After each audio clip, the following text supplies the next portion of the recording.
วันนี้วันศุกร์ที่ 10 ตุลาคม พุทธศักราช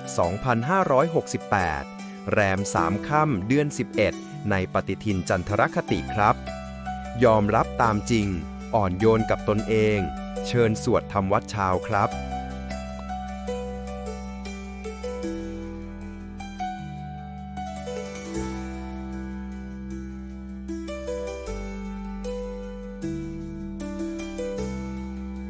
อะระหังสัมมาสัมพุทโธภควาพุทธังภควันตังอภิวาเทมิสวากขาโตภควตาธัมโมธัมมังนัมสสามิสุปฏิปันโนภะคะวะโตสาวกสังโฆสังฆังนามามิหันธรรมยังพุทธัสสะภะคะวะโตบุพภาคณมะกะรังกะโรมาเสนะโมตัสสะภะคะวะโตอะระหะโตสัมมาสัมพุทธัสสะนะโมตัสสะภะคะวะโตอะระหะโตสัมมาสัมพุทธัสสะนะโมตัสสะภะคะวะโตอะระหะโตสัมมาสัมพุทธัสสะธรรมยังพุทธาภิตุติงกโรมาเสโยโสตถาคโตอะระหังสัมมาสัมพุทโธวิชาจารณะสัมปันโนสุขโตโลกวิทูกานุตตโรปุริสธรรมสารติสัทธาเทวมนุสสานังพุทโธภควาโยอิมังโลกังสเทวกังสมารกังสพรหมกังสัสสมณพรหมณิงปะชังสเทวมนุสังสยังอาภิญญาสัจจิกตวาปเวเทสีโยธัมมังเดเสสิอาติกัณญาณังมาเทกัณญาณังปริโยสานกัณญาณังสัทธังสัพยัญชนะเกวรปริปุณังปริสุทธังธรรมจริยังปกาเสสิ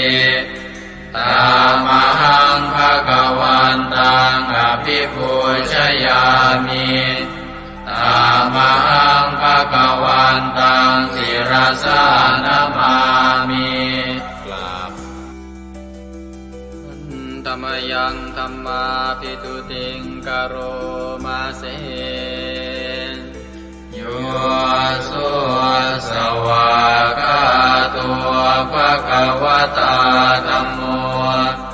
สันติติโกอาการิโกเอหิปัสสิโกโอปนยิโกปัจจตังเวทิตาโพวินโย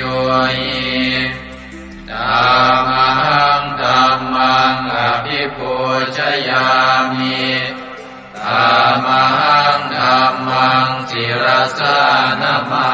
มิหันธรรมยังสังฆาภิตุติงกโรมาเสโยโสสุปฏิปันโนภะคะวะโตสาวกสังโฆอุชุปฏิปันโนภะคะวะโต สาวกสังโฆยา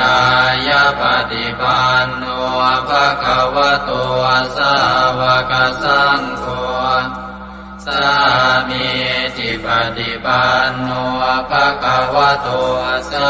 วกสังโฆยาติทางจัตตาริปุริสยุคานิอัตถปุริสปุคลาเอสะภะคะวะโตสาวกสังโฆอาหุนายโยปาหุนายโยทักขินายโยอัญชลีกรณิโยอนุตตรังปุญญเกตังโลกัสสะตามหังสังฆังอภิปูชยามิตามหังสังฆังศิรสานามามิ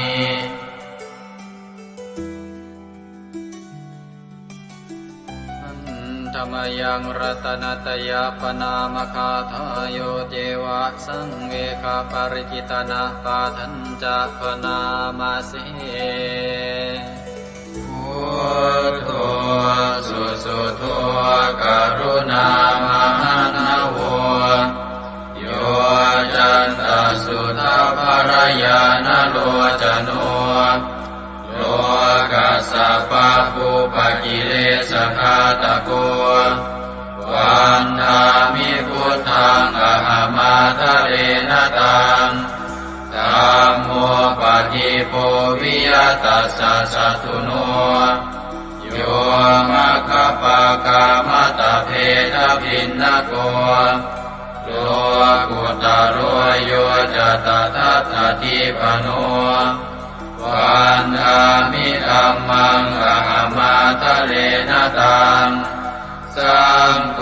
สุเกตาภยติเกตสัญญิโตโยตินาสันโตสุขตานุโปทโกโลนาปหิโนอริโยสุเมธาโสวันธามิสังฆังอหมาทะเรนตัง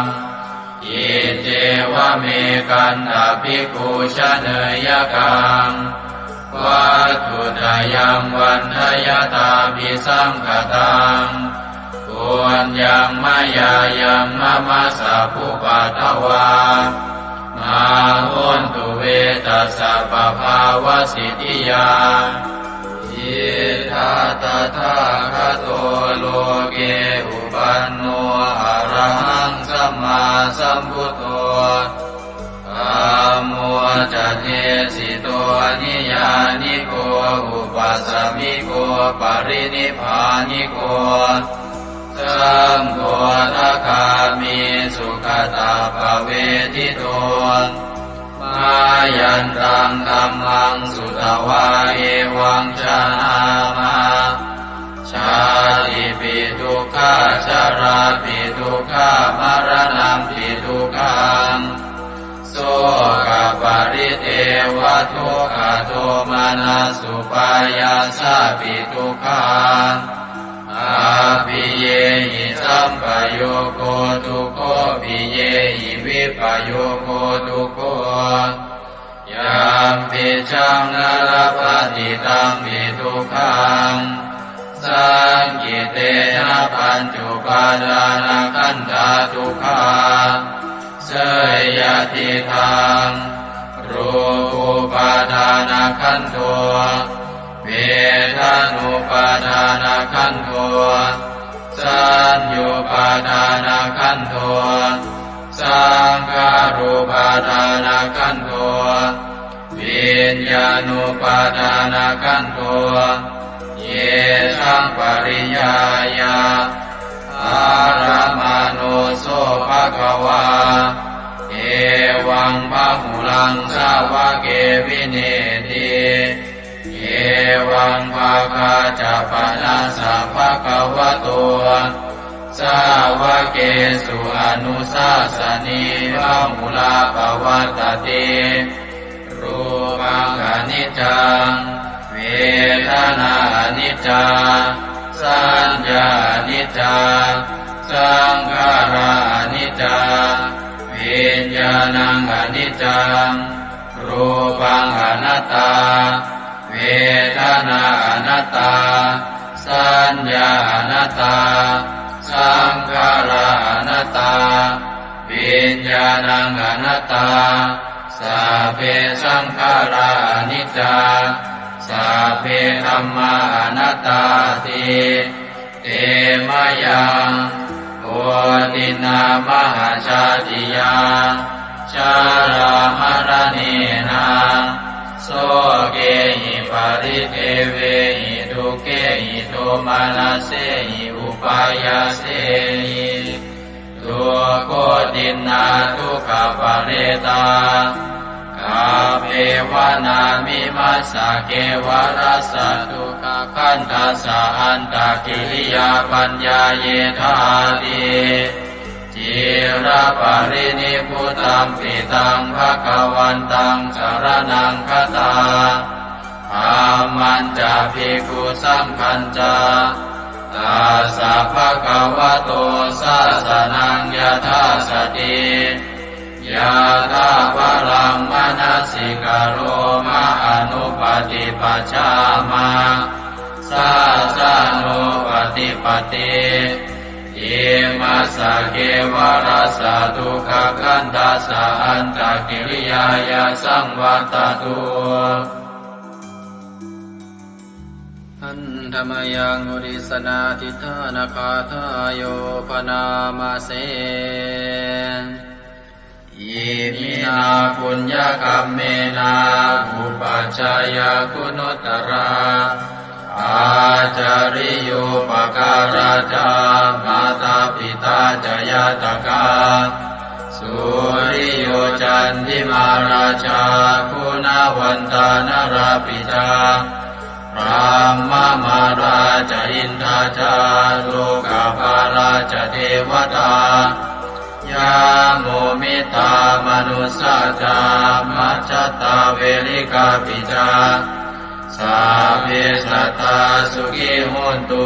ปุญญานิปกตานิเมสุ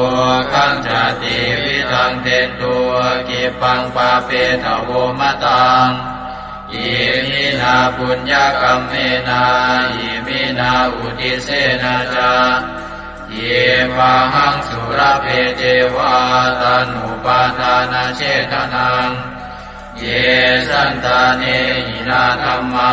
ยาวานิปานโตมะมังนาสันตุสัพพทาเยวา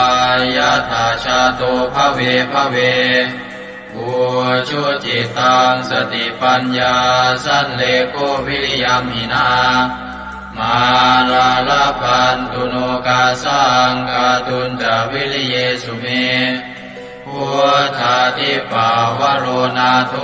ธัมโมนาโทวรุตตโมนาโทปัจเจกพุทโธจาสังโฆนาโทตโรมะมังเอโสตมานุภาเวนะมาโลกาสังลาพันตุมายาเทวตาสันติวิหารวาสินีทุเปกเรโวทิคาเรตาหิงตาหิงตาธรรมธานินาภาวันตุปุจิตาโสติงกโรนเตทาวิหารมันทะเลเทราจมาชานาวากาจะภิกขโวสารามิกาธานาปฏิอุปัสสกาขั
ราสุขาชีวิโน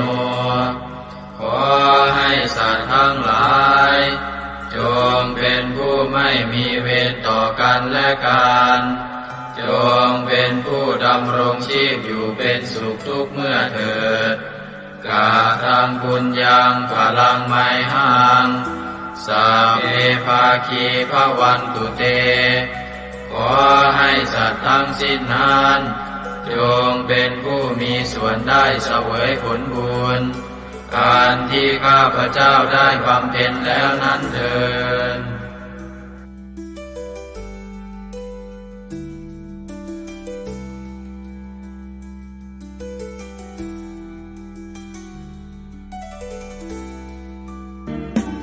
ในพระสุตตันตปิฎกคัมภีร์ที่5 คุตทกนิกายธรรมบท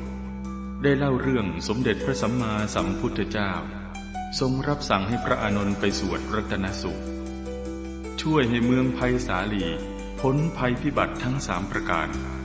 อันเกิดจากโรคภัยอมนุษยภัยและเศรษฐกิจเสียหายให้อันตรธานหายไป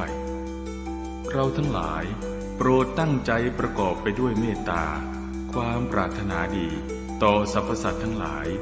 แล้วระลึกถึงคุณพระศรีรัตนตรัยคือคุณพระพุทธเจ้าคุณพระธรรมและคุณพระสงฆ์ว่าเป็นที่พึ่งที่เคารพที่นับถือแล้วตั้งใจสวดพระจักรรัตนสูตรเพื่อกำจัดภัยพิบัติทั้งหลายดังพระพุทธองค์ได้ทรงรับสั่งให้พระอานนท์สวดช่วยให้เมืองไผ่สาลีพ้นภัยอันตรายทั้ง3ประการนั้นเถิดสมันตาจักวาเรสุอัตราคชันตุเทวตาสัทธมังมุนิราชัสสาสุนันโตสักขโมคทาสักเคกาเมจารูเปคิริสิขรตเตจันตาเลเควิมาเนทิเปรัเทจะคาเมตารุวนาคหเนเคหวัตุมมิเกเตภูมิมาจยันโตเทวาชลทลวิสเมยัคขคันธัมพนาคาติทันตาสันติเกยังมุนิวรวจนังสัทธโวเมสุนันโตธัมมสวนาคาโลอะยัมภทันตาธัมมสวนาคาโลอะยัมภทันตาธัมมสวนาคาโลอะยัมภทันตานะโมเมพุทธเถชะสารตนะตยธัมมิกาเทสะปะเทติปะเทเทวานารายะปรเมสุราเทติธรรมาจายินทาจัตตุโรกาธัมเมระกะกาสมุทธาภูตุงคังคาจะสังฆัมมัจจยปะเทติภวันตุเตชัยชัยทรณิทรณิอุตติอุตตินาทินาทิชัยชัยสักคนละตนละนิสัยนิไรไทยเสนาเมรุราชพุนโนราชิชัยชัยธรรมิระโสปินาเกตนาคิปิสัจพุทธจาริชัยชัยตุนิมิตาโลกิชัยชัยสิงคิตุตาตานะบุคจาชัยชัยวารุณโมทัสสะชัยชัยจัมปาทินาคตุลทันโตชัยชัยทัจกวนจตุรงสุขระโพจงสิหาเปียกติปาชัยชัยวารุณโมคายาตราจิตจิตเจนาเรปุณสติโนระเทชัยชัยสุขาสุขาทิวิชัยชัยทรณิตาเนคตาสุชัยยาชัยชัยทรณิสันติสัตตาชัย มังคารารัญญาภวะเกชยชยวารุณยาเกชยชยรักเทสุรภูตเตชะชยชยพรหมเมทัตนาชยชยราชาธิราชาชัยชยชยปัตเวงสาพังชยชยวรมันตาปเจกตุตสาวังชยชยมเหสุโรหโรหริงเทวาชยชยพรหมาสุรักโขชยชยนาโควิรุณโควิโรปโคจันทิมารวินโทจะเวนะเตยโยจะกุเวโรวรุโนทิตาคิวาโยจะปาจุโนกุมารโรตัสรตโกอัสรตมหาเทวาสิทธิตาปัสสะทโยอิเตโนสาวกตาปชัยยราโมปวันตุเตเดยธรรมโมจะสังโฆจะสัสปาโลจะชัยยทางเอเทนะชัยยเตเทนะชัยยโสทิปวันตุเตเทนะพุทธเตเทนะโหตุเตชัยมังคารังชโยติพุทธสัจจิริมโตอายัมมารัตจตาติมโตปราชโยโกสยัมโพธิมันเดปโมติสาชัยยตถาพระมกนามเหติโรชโยติพุทธสัจจิริมโตอายัมมารัตจปาติมโตปราชโยโกสยัมโพ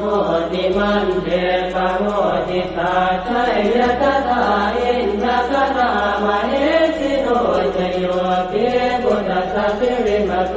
อายังมารัตจปาติมโตปราชโยโกสยัมโพธิมันเดปโมติสาชัยยตถาเทวกนามเหติโรชโยติพุทธสัจจิริมโตอายังมารัตจปาติมโตปราชโยโกสยัมโพธิมันเดปโมติสาชัยยตถาสุปันนครามเหติโรชโยติพุทธสัจจิริมโตอายังมารัตจปาติมโตปราชโยโกสยัมโพธิมันเดปโมติสาชัยยตถานาคคณามเหติโรชโยติพุทธสัจจิริมโตอายังมารัตจปาติมโตปราชโย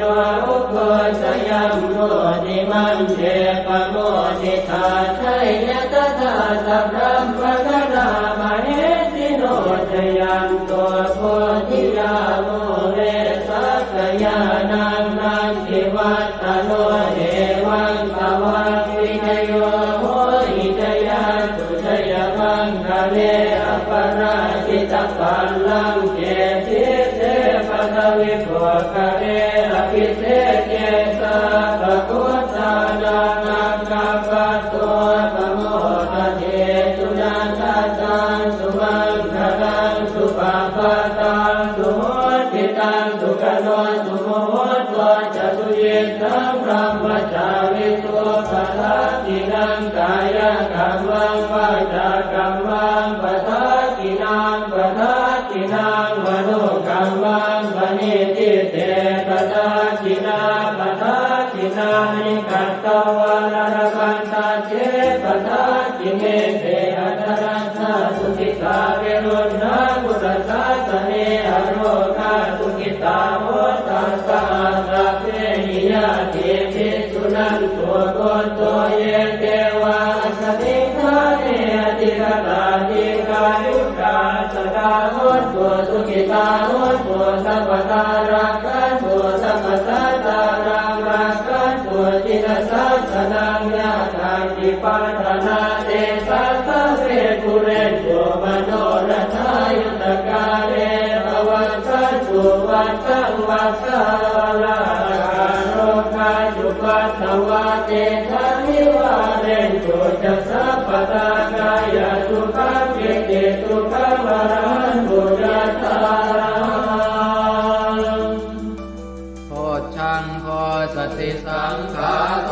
ธัมมานังวิชโยตถาวิริยัมปิติปัสสติโพชังคาจัตถาปะเรสมาธุเปขโพชังคาสัตเตเตสวะราตินามุนินาสัมมตัคขาตาภาวิตาภุริกตาสังวัตตันติอภิญญายนิพพานายจักโพธิยาเอเตนะสัตวัตเตนะโสติเตโหตุสัพพทาเอกสมิงสมเยนาโตโมคันลานันจกัสสปังคิลาเนตุอิเตทิสวาโพชังเกตตะเตสยิเตจตังอภินันทิสวาโรกามุจิงสุตังคะเนเอเตนะสัจวัตเตนะโสติเตโหตุสัพพทาเอกตาธัมม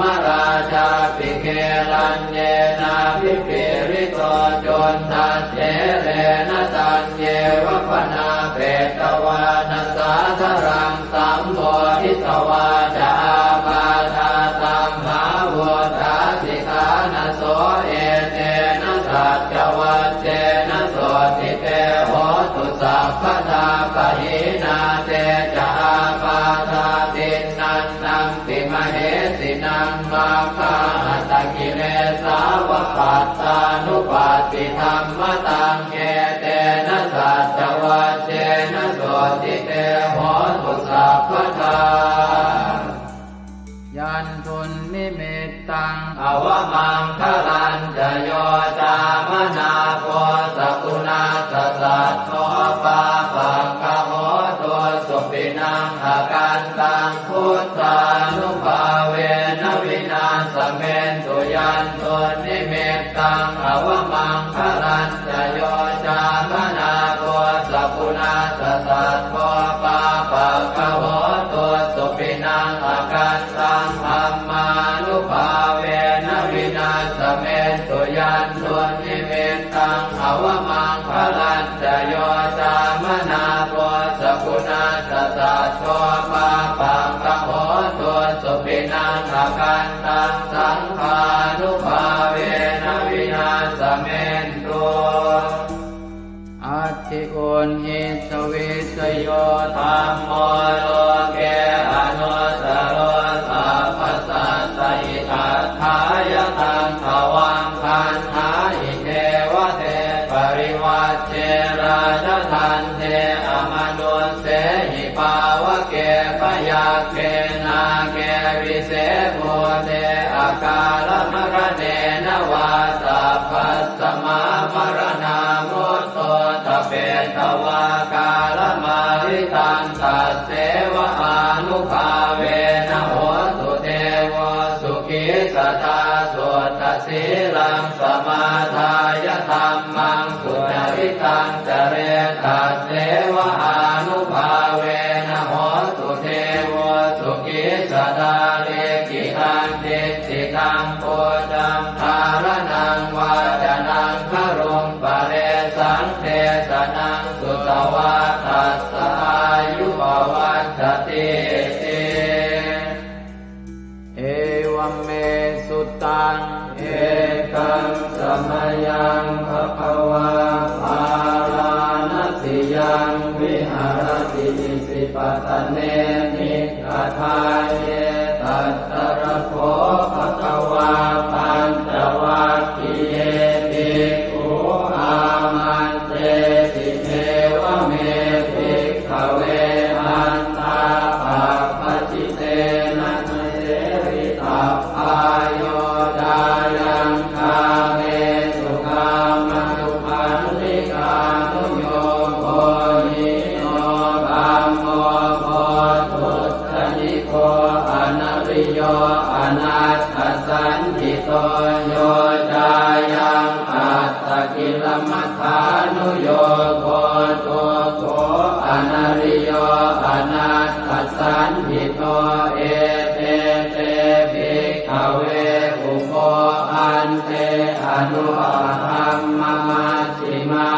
ฏิปทาตถาคเตนะอภิสัมพุทธาจักขุกรณีญาณกรณีอุปสมัยอภิญญายสัมโพธายนิพพานายสัมวัตติกตมาจัสสาภิกขเวมัชฌิมาปฏิปทาตถาคเตนะอภิสัมพุทธาจักขุกรณีญาณกรณีอุปสมัยอภิญญายสัมโพธายนิพพานายสัมวัตติอายเมวะอริโยอัตถังคิโกมัคโคเสยติหังสัมมาเอติสัมมาสังกัปโปสัมมาวาจาสัมมากัมมันโตสัมมาอาชีวะสัมมาวายาโมสัมมาสติสัมมาสมาธิอายังโกสาภิกขเวมัชฌิมาปฏิปทาตถาคเตนะอภิสัมพุทธาจักขุกรณีญาณกรณีอุปสมัยอภิญญายสัมโพธายนิพพานายสัมวัตติทังโสปนภิกขเวทุกขังอริยสัจจังชาติปิทุกขาชราปิทุกขามรณะปิทุกขังโสกปริเทวทุกขโทมนัสสุปายาสาปิทุกขาอัปปิเยหิสัมปโยโกทุกขปิเยหิวิปปโยโกทุกขยังปิขันนาปฏิตัมปิทุกขังสังเกนะปัจจุปาทานักขันธาทุกขาอิทังโขปนภิกขเวทุกขสมุทัยโยอริยสัจจังจายังตัณหาโกโนภวิกานันทิราคะคณาตัตตระอัตตราภินันทิริเสยติทางกามตัณหาภวตัณหาวิภวตัณหาอิทังโขปนภิกขเวทุกขนิโรธอริยสัจจังโยตัสสะเยวตัณหายะเสสวิราคะนิโรธจาโคปฏินิสสะโคโมติอนาลโยอิทังโขปนภิกขเวทุกขนิโรธคามินีปฏิปทาอริยสัจจังอายเมวะอริโยอัตถังคิโยมาโกเสยติขังสัมมาทิฏฐิสัมมาสังกัปโปสัมมาวาจาสัมมากัมมันโต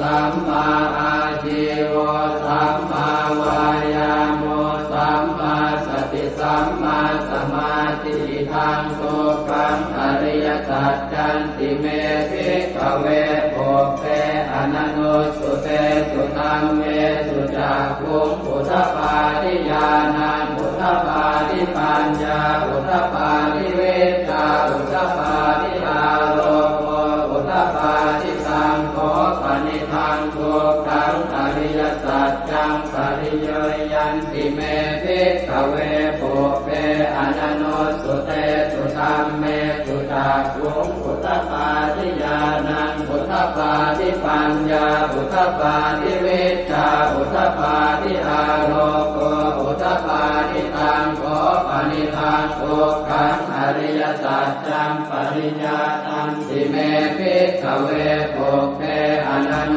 สุเตสุธัมเมสุจักขุงอุทธปาทิญาณังอุทธปาทิปัญญาอุทธปาทิเวชาอุทธปาทิอาโลโกอุทธปาทิทังทุกขสมุทัยโยอริยสัจจันติเมภิกขเวโภเปอนันโนสุเตสุธัมเมสุจักขุงอุทธปาทิญาณังอุทธปาทิปัญญาอุทธปาทิเวชาอุทธปาทิอาโลโกอุทธปาทิตังโฆปณิทังทุกขสมุทัยโยอริยสัจจังปหาสังติเมภิกขเวโภเปอนันโนสุเตสุธัมเมสุจักขุงอุท ทปาทิญาณังอุทธปาทิปัญญาอุทธปาทิวิชชาอุทธปาทิอาโลโกอุทธปาทิสังโฆปณิธังโตกัสสมุทัยโย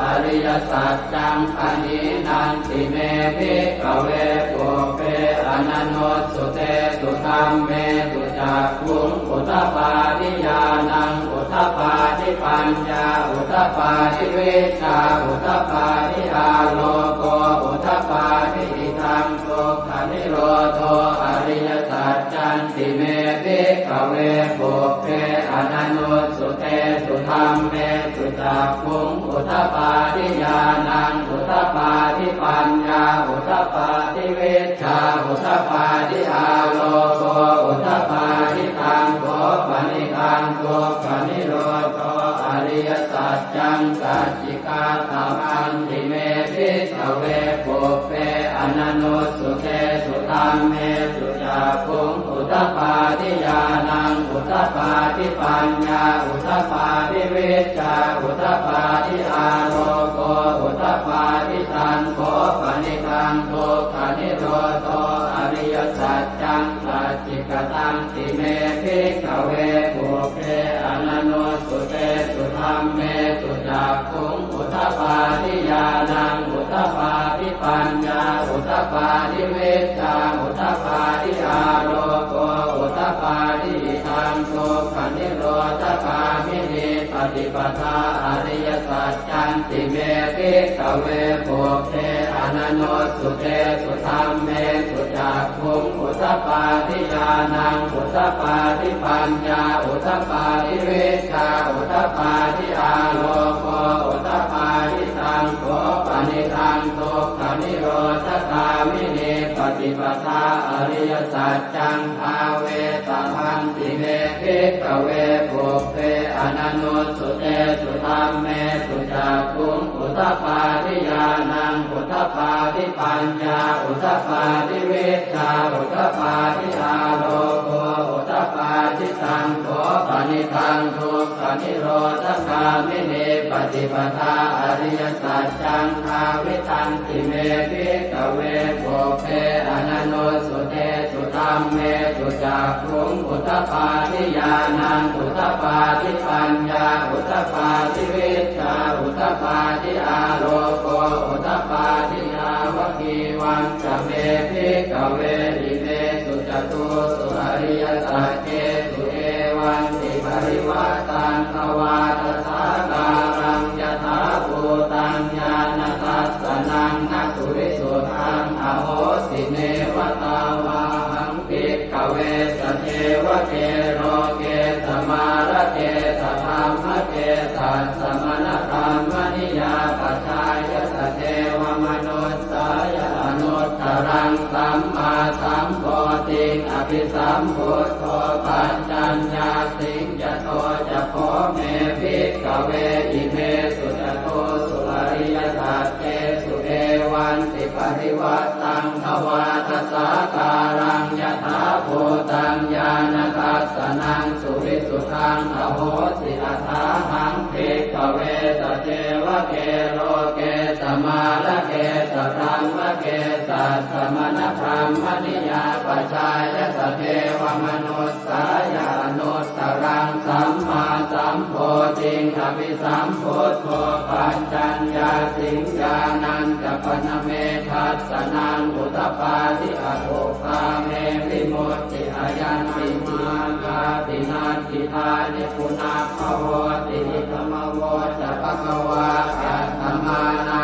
ปัญจวัคคียาเภโคภควโตปาติตังอภินันตุอิมัสสมิงจโรยากรณัสสมิงปัญญมาเนอายสมโตโกนตัญญาสวิรจังวิธรรมลังธรรมจักขุงอุทธปาทิยังจินจิตสมุทัยธรรมังสัพพันตังนิโรธธรรมันติภวัตติเตจะภควตาธรรมจักเกภูมาเทวาสัตตมนุสสาเวสุเอตัมภควตาภาลานติยังอิสิปตเนมิกทาเยอนุตตรังธรรมจักกังภวัตติ ติตังอัปปติวัตติยังสัมมเนนวาพรหมเนนวาเทเวนวามาเรนวาพรหมุนาวาเกณทิวาโลกัสมินติภูมิมานันเทวานังสัตตังสุต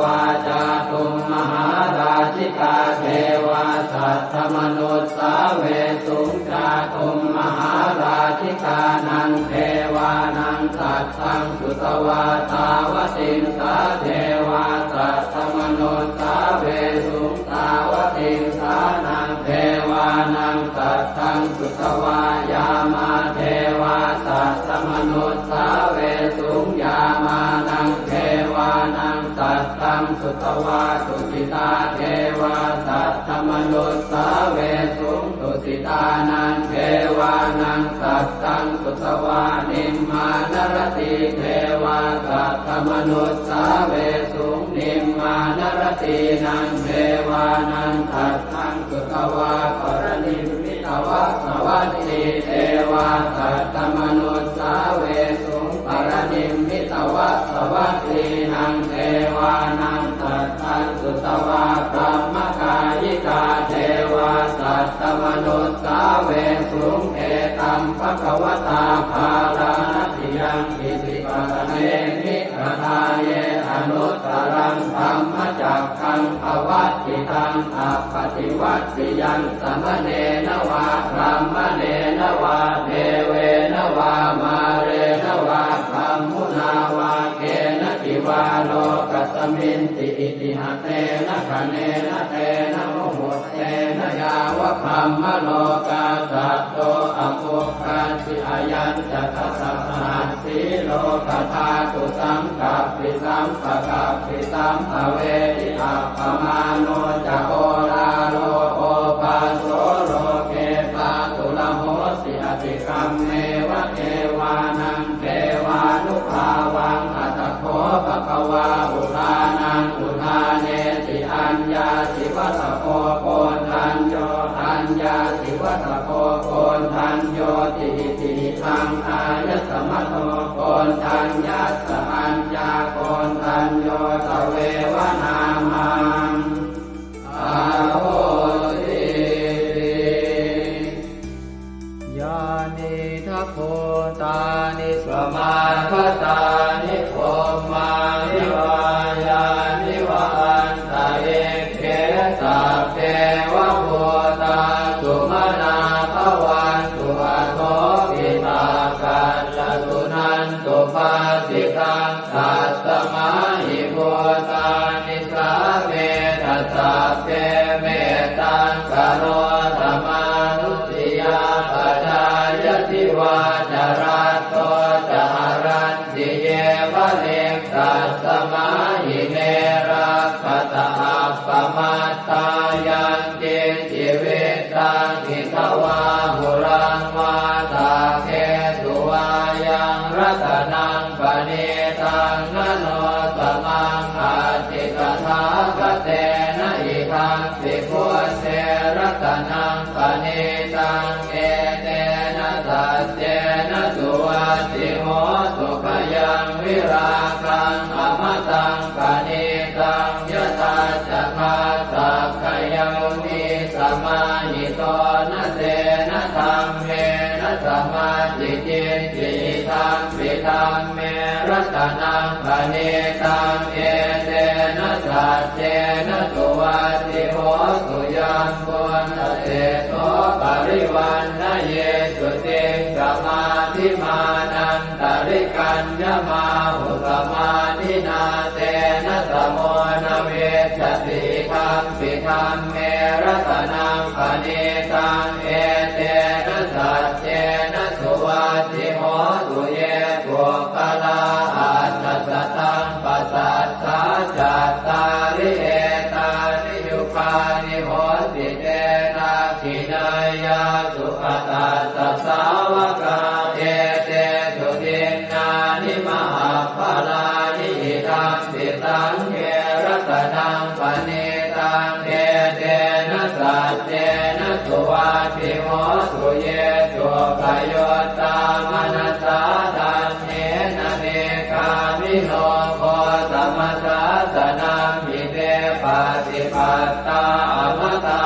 กายอาลาธามุขานิพุติโกจมานาทิธรรมปิสังเกรัตนังปณิตังเอเตนะสัจเจนะสุวัติโหตุยตินตะกิโลปัตวินสิโตสิยาจโตภิวาเน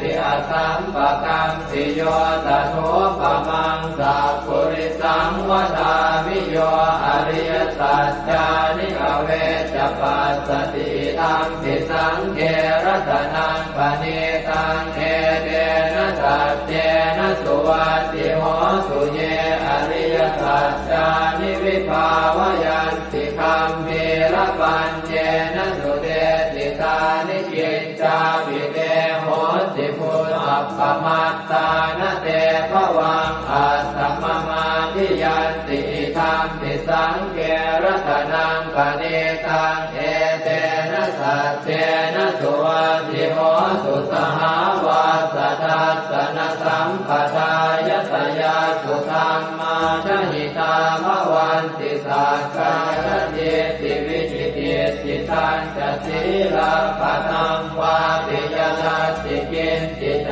โตหปาเยหิจเวปโมทโตจะชาภิฐานานิอภาโภกาทรงอิทังปิสังเกรัตนังปณิตังเอเตนะสัจเจนะสุวัติโหตุกิจจาปิโสกัมมังกโรติปาปะกังกายเยนะวาจายุตเตนะสาวาอภาโคโส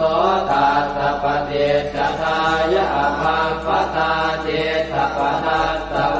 ตาดิธรรมปิสังเกรัตนังปณิตังเอเตนะสัจเจนะสุวัติโหตุวนาปะโคมเกยถาโคสิตาเกกิมมานามาเสปัตมังสมิงกิมเหตโตปะมังธรรมวรังอเดสยินิพพานคามิงปรมังหิตายะหิธรรมปิพุทเทรัตนังปณิตังเอเตนะสัจเจนะสุวัติโหตุวโรวรัญโยวรโตวราหะโรหะโนตโรธรรมวรังอเดสยิธรรมปิพุทเทรัตนังปณิตังเอเตนะสัจเจนะสุวัติโหตุขีนังปุรานังนวังนาจิสัมภวังวิรัตติตายติเกภวัสสมิงเตกีนาหิจาอวิรุณนิจันทาเนพันติจิรายถายังปฏิโพธิธรรมปิสังเกรัตนังปณิตังเอเตนะสัจเจนะสุวัติโหตุญาณิทัพโพธานิสมาคตานิพมมานิวายานิวะอันตะเนเกตถาคตังเทวมนุสสโพธิตังพุทธังนามัสสามะสุวัติโหตุญาณิทัพโพธานิสมาคตานิพมมานิวายานิวะอันตะเนเกตถาคตังเทวมนุสสโพธิตังธัมมังนามัสสามะสุวัติโหตุญาณิทัพโพธานิสมาคตานิพมมานิวายานิวะอันตะเนเกตถาคตังเทวมนุสสโพธิตังสังฆังนามัสสามะสุวัติโหตุกักรณียมัตถกุสเลนะยันตังขันตังปะทังอภิธเมตตาโกอุโชตัสสุโชตัสสุวัโชตัสสะมุตุอนัตติมานิสันโตสะโกตัสสุภโรจะอาปะกิจโตจะสันละอุกโวติสันตินทริโยจะนิกะโคจะอาปะคาโคกุเลสุอนันตุกิจโกนะจะโพธังสมาจาเรกินติเยนะวินโยภะเรอุปวะเตยโยสุขิโนวะเกมิโนโหตุสัพเพสัตตาภวันตุสุขิตาตาเยเกจิปานะโมสัจจิตาสาวาทาวราวาอนวเสสาธิกา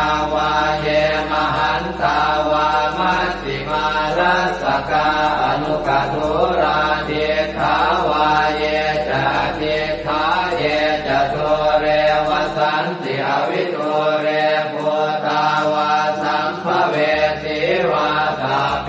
สัตตาภวันตุสุขิตาตานปโรปรังนิโกเปตนาติมันเยตกาตตินังกินติพยาโรสนาปฏิฆสัญญาณายมันยาสโตขเมเฉยมาตายฐานิยังโพธังอายุสาเอกโพธมนุราเขเอวังติสาภโวเตสุมาณสัมภาวะเยอปริมาณังเมตัญจะสาภโรกัสมิงมาณสัมภาวะเยอปริมาณังโพธังอโนทติริยัญจะสัมภาทังอเวรังอัสสะปัตตังเดทันจรังนิสินโนวาสยาโนวายาวตัสสวิคตมิตโตเอตังสติงอภิเสยพัมมะเมตังวิหารังอิทมาหุเดสินจานุปคัมมสีลวาทัสสเนนะสัมปันโนกาเมสุวินัยเกตังนะหิจาสุขัปปะเสยยังกุณเวทีเอวเมสุตังเอกังสมยังภควาสาวัตถิยังวิหารติเชตวเนอนาถปิณฑิกาสอาราเมตัตตระโคภควาภิกขุอามันเตสิภิกขวติปทันเตติเตภิกขุภควโตปัจจัสโสสุงภควาเอตถาวจักโพตะโพปังภิกขเวเทวาสุรสังฆาโมสมุอัมยุนโมอโหสิอัสสะโคภิกขเวตาโคเทวานามินโทเทเวตาวติงเสอามันเตติสเจมาริสาเทวานังสังฆามาคตานังอุปัชเชยขยังวาสัมพิตาตังวาโลมหังโสวามะเมวะตัสสมิงสมะเยทัจจกังควรโลกยาธรรมมังมิโวทัจจกังควรโลกยตังยัมภเวสติพยังวาสัมพิตาตังวาโลมหังโสวาโสปะหิเยสติโนเจเมทัจจกังควรโลกยาตอัตถปัจจาปฏิสัพเพวราชาสัทธจักกังควรโลกยาตปัจจาปฏิสหิวเทวราชาสัทธจักกังควรโลกยตังยัมภเวสติพยังวาสัมพิตาตังวาโลมหังโสวาโสปะหิเยสติโนเจปัจจาปฏิสเทวราชาสัทธจักกังควรโลกยาตอัตถวโรนัสสเทวราชาสัทธจักกังควรโลกยาตวโรนัสสหิวเทวราชาสัทธจักกังควรโลกยตังยัมภเวสติพยังวาสัมพิตาตังวาโลมหังโสวาโสปะหิเยสติโนเจวโรนัสสเทวราชาสัทธจักกังควรโลกยาตาตาอิสานาสเทวราชาสัทธจักกังควรโลกยาตาอิสานาสหิวเทวราชาสัทธจักกังควรโลกยตังยัมภเวสติพยังวาสัมพิตาตังวาโลมหังโสวาโสปะหิเยสติ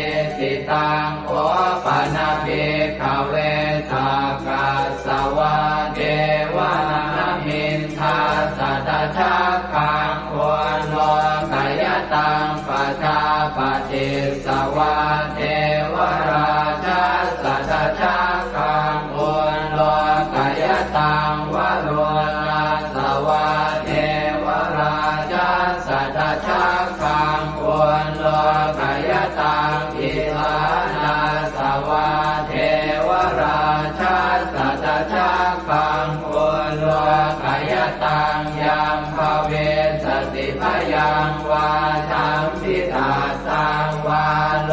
มหังโสวาโสปะหิทาปิโนปิปะหิหังกิสเหตุสักโคหิภิกขเวเทวานมินโทอเวตาราโมอเวตาโทโสอเวตาโมโหปิรุณาภิอุตราสิปะลาเยติอาหันจะโพภิกขเวเอ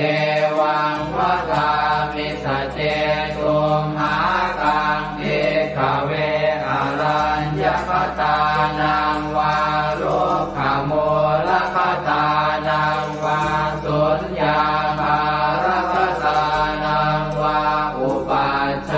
ยพยังวาจัมปิตาสังวาโลมหังโส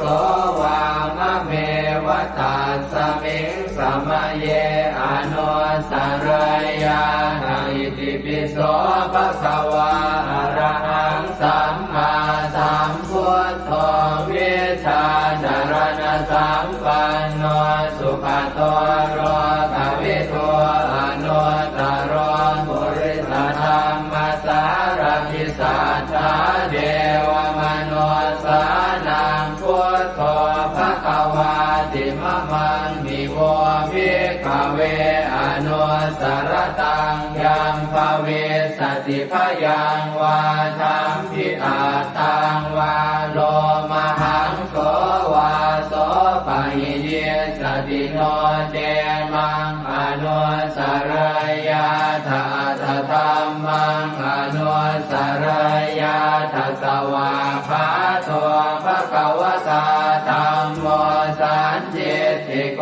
อาการิโกเอหิปัสสิโกโอปนัยโกปัจจตังเมริตาโกเวนโยหิติธัมมังนิโวภิกขเวอนุสรตังยัมภเวสติพยังวาสัมพิตาตังวาโลมหังโสวาโสปะหิเยสติโนเตธัมมังอนุสรยาตถาสังฆังอนุสรยาตสุปฏิปันโนภะคะวะโตสาวกสังโฆพุทธปฏิปันโนภะคะวะโตสาวกสังโฆญาญาปฏิปันโนภะคะวะโตสาวกสังโฆสามีจิปฏิปันโนภะคะวะโตสาวกสังโฆยะติทานจัตตาริปุริสายุคานิอัตถปุริสปุคลาเอสัพพะวะโตสาวกสังโฆอาหุนายโยปาหุนายโยทักขินายโยอัญชเรกรณิโยอนุตตรังปุญญเขตังโลกัสสติสังฆังนิโวภิกขเวอนุสรตังยัมภเวสติพยังวาสัมพิตาตังวาโลมหังโสวาโสปะหิสติตังกิสเหตุตถาคโตหิภิกขเวอรหังสัมมาสัมพุทโธเวตาราโมเวตาโตโสเวตาโมโหอภิโรอาสัมเดอนุสราสิอัปาราเยติธัมมโวจะภาควาอิตังวัตตวานตุภะโตยะถาอารังเอตถะโวจะสัทธาอารัญเยโรกโมเรวาสุญญาภาเรวะภิกขโวอนุสเรทสัมพุทธังพยังตุมหากโนติยาโนเนพุทธังสรยาชโลกเจตังสราสปังอาธรรมังสรยาธนิยานิกังสุเทจิตังโนเจธัมมังสรยาธนิยานิกังสุเทจิตังอัต ตังอนุสารังเอวังพุทธังสรันตานังธัมมังสังฆังจะภิกขวพยังวาจัมปิตาตังวาโลมหังโส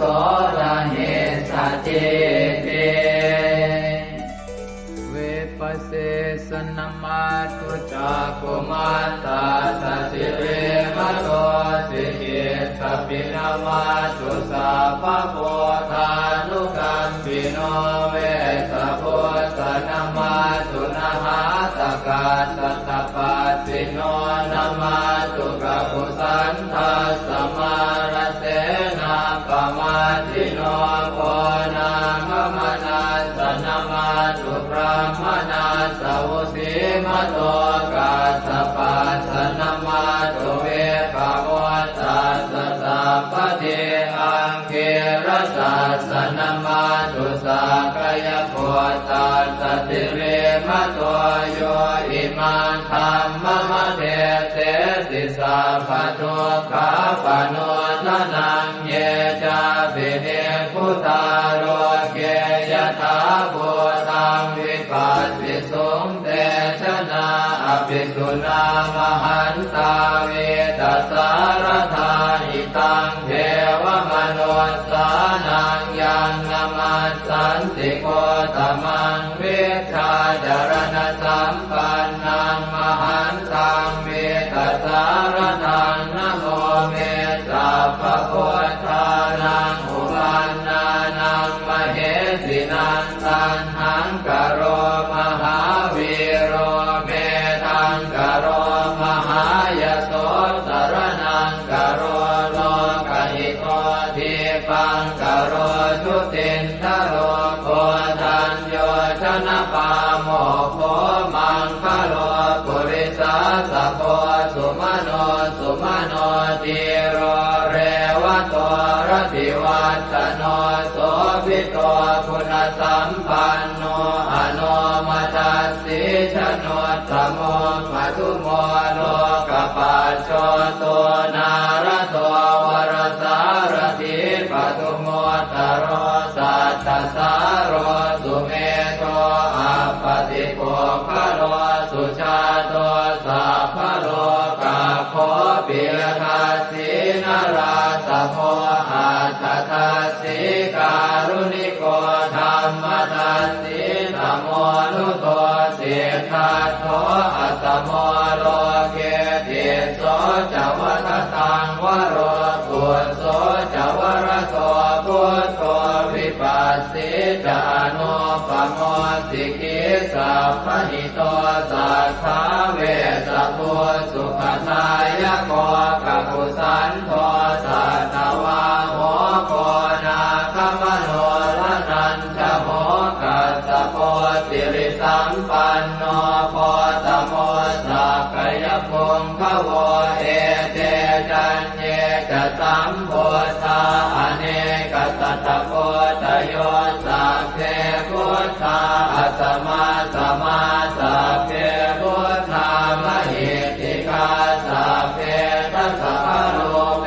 นาเวนารัสเสหุปาคตาสัพเพเตปฏิชานันติอาสะพันธานโมตตมังสีหนาทังนะทันเตเตปริสาสุวิสารธาพรหมจักกังภวัตเตติโลเกอัปปติวัตติยังอุเปตาพุทธธรรมเมหิอัตถารหินายกาภวัตติสลักขโนเปตาสิตยานุพยัญชนะธราพยามาปภายสุปภาสัพเพเตมุนิกุญชลาพุทธาสัพพัญยุโนเอเตสัพเพกีนาสวาทินามหาปมามหาเตจามหาปัญญามหาพลามหาการุณิกาธีราสัพเพสานังสุขาวหาทีปานาทาปฏิทาจทานาเลนะจะปานิดังข ติปันโทมหัสสะสะสารนาตหิเตสิโนสะเทวกัสสะโลกัสสะสัพเพเอเตปรายนาเต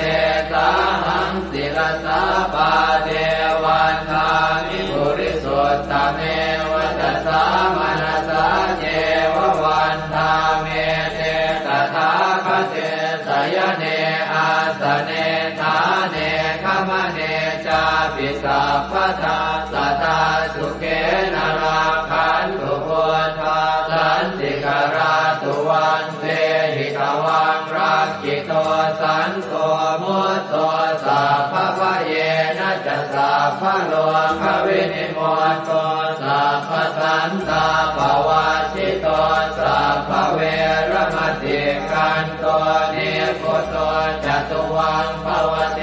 สังสัจเจนะสีเลนะขันติเมตตาภะเลนะจะเตปิตุมเหอนุรักขันตุอาโรคเยนะสุเกนะจะปุราติมัสสมิงทิสาภาเก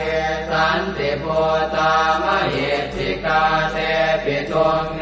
อนุรักขันตุอาโรคเยนะสุเกนะจะทักขินัสสมิงทิสาภาเกสันติเทวามเหติกาเตปิตุมเหอนุรักขันตุอาโรคเยนะสุเกนะจะปัจฉิมัสสมิงทิสาภาเกสันตินาคามเหติกาเตปิตุมเหอนุรักขันตุอาโรคเยนะสุเกนะจะโหตรัสสมิงทิสาภาเกสันติยาคามเหติกาเตปิตุมเหอนุรักขันตุอาโร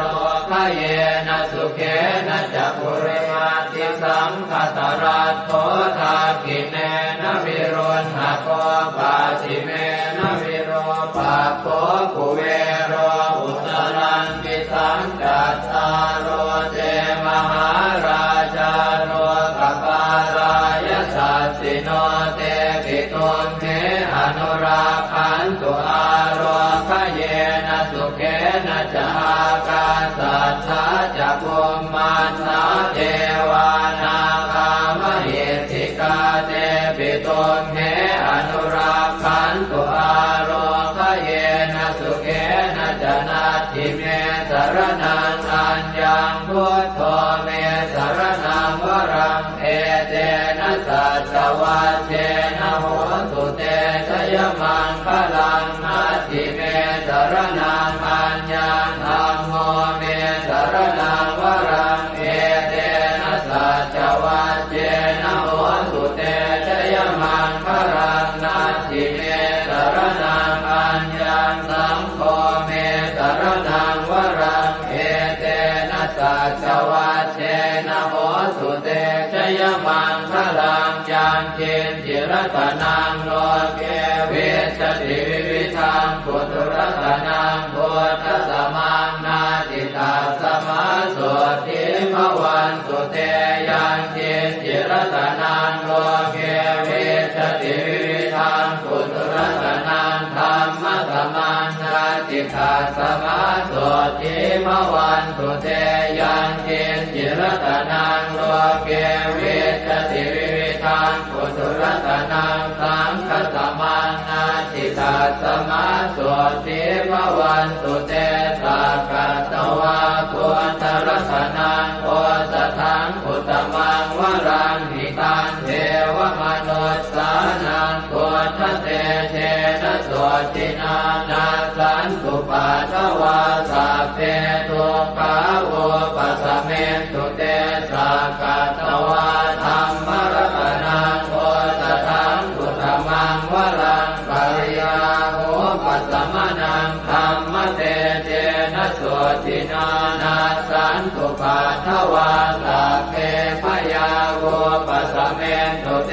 สักกะตวะสังฆรัตนังโอสถังอุตตมังวรังอาหุนายยังปาหุนายยังสังฆเตเจนะโสตินานาสันตุปัสสวะสัพเพโรคาโวปัสสเมตุ